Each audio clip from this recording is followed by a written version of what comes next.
कोशिश करूं तो समुद्र से जो माल ढुलाई विधेयक है 2025, जिसे राज्यसभा ने पारित किया, ध्वनिमत से पारित किया बुधवार को, ये क्यों महत्वपूर्ण है? इससे क्या बदलाव होगा?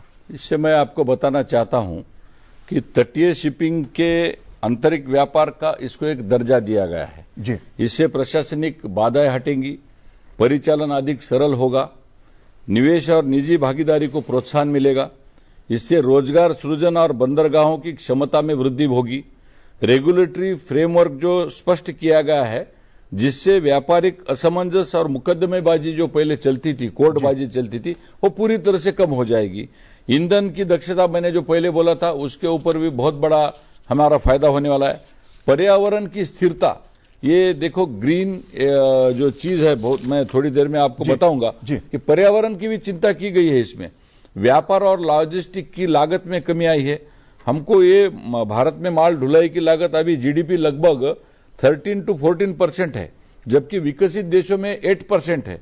यह विधेयक तटीय शिपिंग को प्रोत्साहित कर लॉजिस्टिक जगत में एक उल्लेखनीय कमी लाने के लिए बहुत सहायक होने वाला है। और वैश्विक प्रतिस्पर्धा में हम बहुत पीछे थे, भारतीय बंदरगाह भी बहुत पीछे थे। अगर हमको विनिर्माण, हमको अगर विश्व का बड़ा अगर हब बनना है, तो तेज, सस्ता और पर्यावरण मित्र लॉजिस्टिक नेटवर्क हमारे लिए बहुत अनिवार्य है। यह विधेयक वैश्विक समुद्री व्यापार में हमें दुनिया की पूरी प्रतिस्पर्धी में हम आगे जाने वाले, रैंकिंग में आगे जाने वाले, हम आत्मनिर्भर भी बनने वाले हैं। जिसको बाहरी देश ब्लू इकोनॉमी जो बोलते हैं, हम तो इसको जल पूजन करके जल देवता बोलते हैं।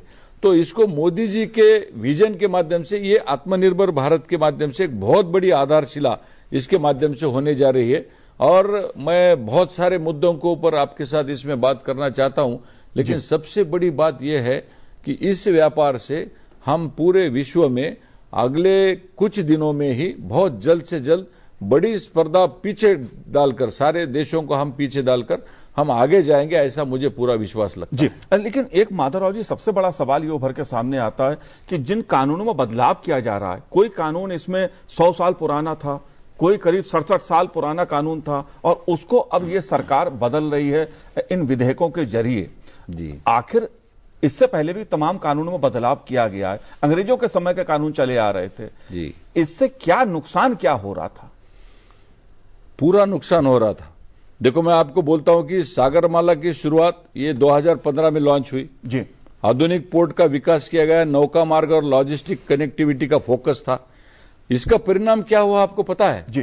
कंटेनर टर्न अराउंड टाइम घटकर 44.7 घंटे से 26.58 घंटे का हुआ है। हमारा समय कम हुआ है।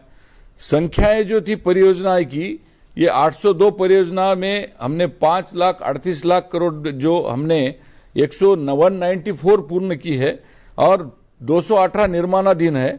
29 पीपीपी मॉडल भी हमारे अभी रनिंग फेज में है। ये प्रमुख बंदरगाह स्मार्ट पोर्ट है, 13 प्रमुख, और इसमें देखो स्कैनर से लेस भी है। इसमें ब्रांड न्यू पोर्ट्स आ रहे हैं। हमारा महाराष्ट्र में मैं देवेंद्र फडणवीस जी का भी अभिनंदन करना चाहता हूं कि वाडवन नाम का एक बड़ा पोर्ट प्रधानमंत्री जी के हाथ से उसका भूमि पूजन हुआ है। यमी अफ्रीका तक हमारी कनेक्टिविटी इसकी वजह से बड़ी है। हमारे पास कंटेनर का जो हमने अभी जो ग्लोबल रैंकिंग के बारे में उछाल बोला था, उसमें भी पोर्ट्स का ग्लोबल रैंकिंग में उछाल आई है।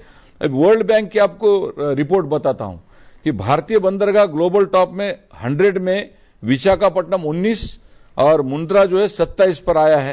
तो ये सागरमाला का सफल ऑपरेशन है। और मैं ये बताना चाहता हूं पोर्ट की क्षमता और डिजिटल परिवर्तन कैसे हुआ है। पुराना पूरा कानून हट गया है।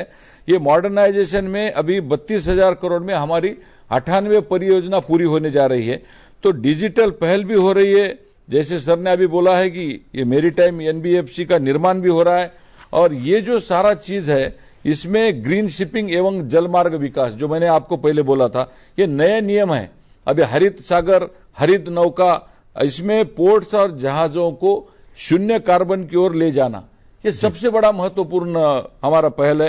हाइड्रोजन और जो ऊर्जाएं हैं, ऊर्जा परियोजनाएं हैं, कांडला की है, पैराडिप की है, हमारा थुकुडी का है। ये ग्रीन हाइड्रोजन का स्थापना करना, हब का स्थापना करना, ये भी इसके ऊपर हम चल पड़े हैं। ग्रीन टग जो पीएम ट्रांजिशन जो कोचिन में अब कूप के हमने तैयारियां की है, जैव ईंधन वाले ग्रीन टैक्स बनाए जा रहे हैं। तो हम हरित क्रांति भी कर रहे हैं, पर्यावरण भी कर रहे हैं, गति शक्ति भी कर रहे हैं, विकास के साथ आगे जा रहे हैं और रिन्यूएबल एनर्जी की ओर जाने का भी हमारा लक्ष्य हम साध रहे हैं। तो बहुत सारा स्पेक्ट्रम वाइड हुआ है। तो ग्रीन, हम पर्यावरण का भी विचार कर रहे हैं, समुद्री पर्यावरण का, शिपिंग का, पुराने सारे कानून को हटा देने का। जैसे विजन डॉक्यूमेंट है अभी मैरीटाइम समिट में, तो मैं उसमें आपका ध्यान आकर्षित करना चाहता हूं कि नौवहन शक्ति भी अभी हमारी जो है भारत की वैश्विक स्तर पर आगे जा रही है।